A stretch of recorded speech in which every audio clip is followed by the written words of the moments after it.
Well, I'm Daniel, and I'll be speaking here with Ankith today about the benefits of radiation shielding bacteria in the space exploration field, specifically the Deinococcus bacteria and the Cladosporium sphaerospermum fungus.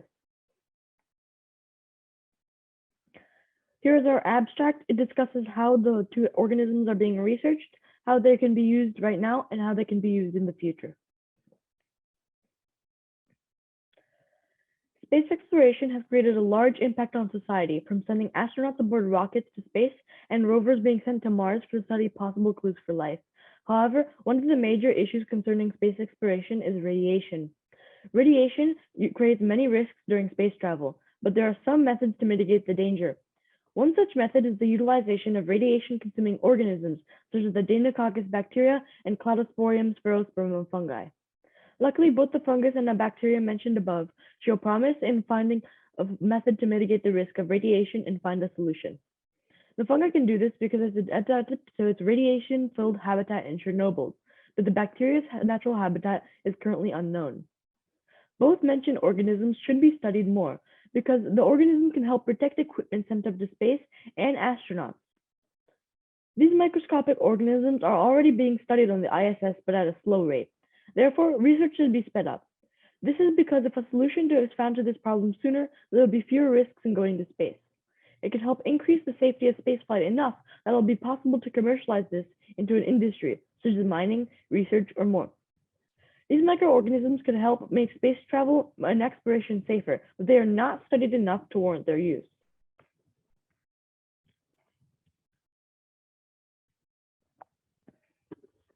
There are 4 different types of radiation that exist, which include alpha, beta, gamma, and X radiation, with the strongest being gamma rays.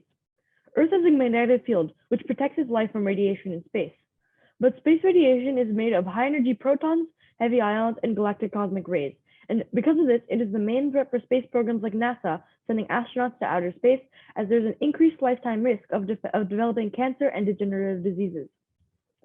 These illnesses negatively affect the tissue located in the human body.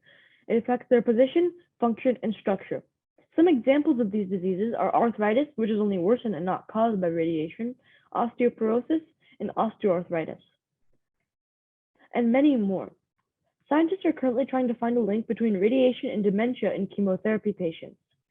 For cancer, chemotherapy is utilized to destroy the growing cancer cells. Many cancer patients recovering from chemotherapy display memory loss.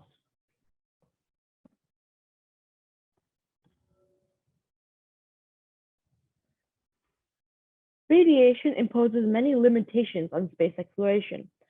For one, it prevents longer space missions.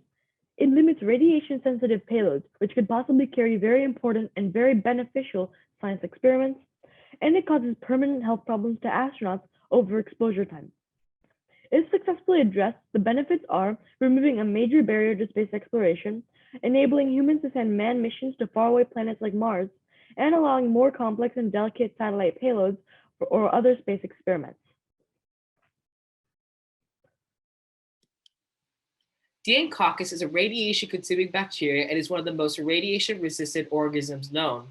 The exact amount it shields from radiation has not yet been found, as experimental results have not been consistent, but it has been proven to have some effect. It may be used to prevent radiation damage in the future. It has already been the subject of many ground tests as well as research on the ISS, but this research is being conducted at a slow rate. It has promise in becoming a potent radiation mitigation tool in space. Deinococcus may prove extremely useful in the future space missions.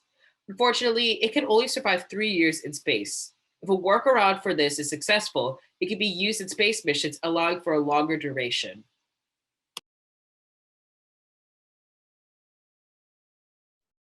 Cladosporium sphaerospermum fungi have been proven to be effective in mitigating radiation from research conducted on the ISS.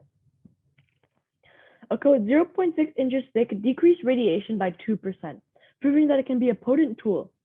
It still needs to be researched before its use can be considered, as many important traits about the fungi, such as its lifespan in space, have yet to be discovered, but it shows promise in helping mitigate radiation intake for astronauts and space equipment and should be researched more.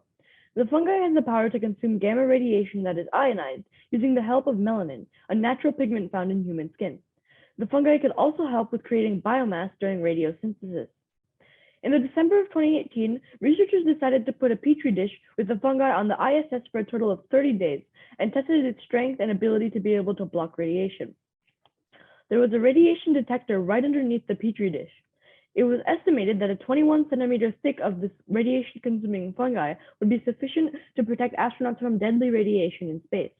This fungus was also considered for the Mars mission. The issue with this is that the temperatures on Mars are too cold for the fungi to survive. However, it can still be used within the walls of buildings or stations that are isolated and need protection. The fungi could also be used or incorporated in many materials, like the fabric of spacesuits, by taking out or extracting melanin that the Cladosporium sphaerospermum utilizes to convert gamma radiation to chemical energy. Protective shields can be created and grown and can be both self-healing and self-replicating. This shield could possibly weigh only a few grams and is more effective than current methods.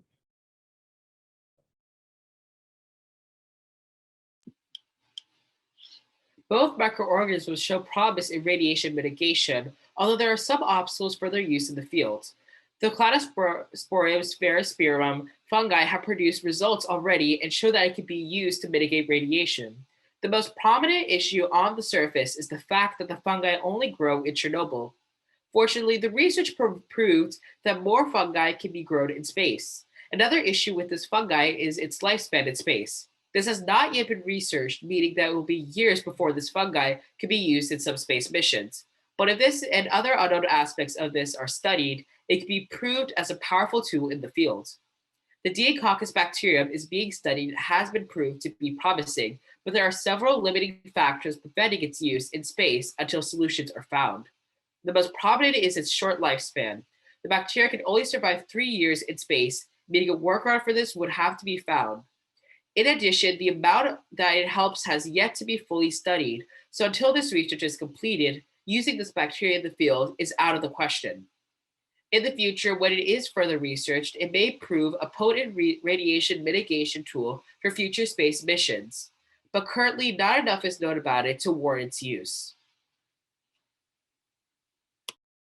Before the fungi and bacteria can be used for space missions, testing and development must occur multiple times in order to determine the effectiveness of both the Deinococcus bacteria as well as the Cladosporium sphaerospermum fungi. Due to this, a conventional satellite being used every time would not be practical. While testing on the ISS is promising, small satellites, specifically CubeSats, would be a better fit for testing. CubeSats are a type of small satellite measured in units of 10 cubic centimeters. They were originally created at Stanford University and California Polytechnic University for education and space exploration. CubeSats are cheaper, more cost-efficient, and have shorter development times. This will allow for more methods to be tested faster than with conventional satellites. After testing on the small satellites, testing can then be completed on the astronauts once it is deemed successful. Testing can be done with an experiment in space. One astronaut would have just one, the other would have just the other. One will have a mixture and one will serve as a control. Research suggests that 78 astronauts are enough to determine the accuracy of the test results. Radiation is an extremely important issue in all kinds of space exploration missions, and it can cause significant damage to human tissue and organs and to equipment sent to space that is not properly shielded. Mitigating this problem will enable longer space missions that were previously not possible. There are 2 microorganisms, a bacterium and fungi, that show promise in helping with these issues. Both Deinococcus and Cladosporium sphaerospermum have potential in becoming helpful assets in space missions, as they have proven to be shielded from radiation, but until they are better studied, they should not be used in the field. Many important aspects of these organisms have yet to be researched and could greatly affect the course of space missions. More research should be conducted on them, as their use can be the key to long-term space missions in the future. As they are studied in the future more, it is likely that they will have their use in space exploration missions such as satellites with delicate systems or manned missions. These microorganisms will likely affect future space exploration missions and will be a helpful asset. Research should be sped up because of their current potential to solve a persisting issue with space travel. Deinococcus and Cladosporium sphaerospermum will greatly affect the radiation mitigation field and will be a potent tool for further missions. Thank you.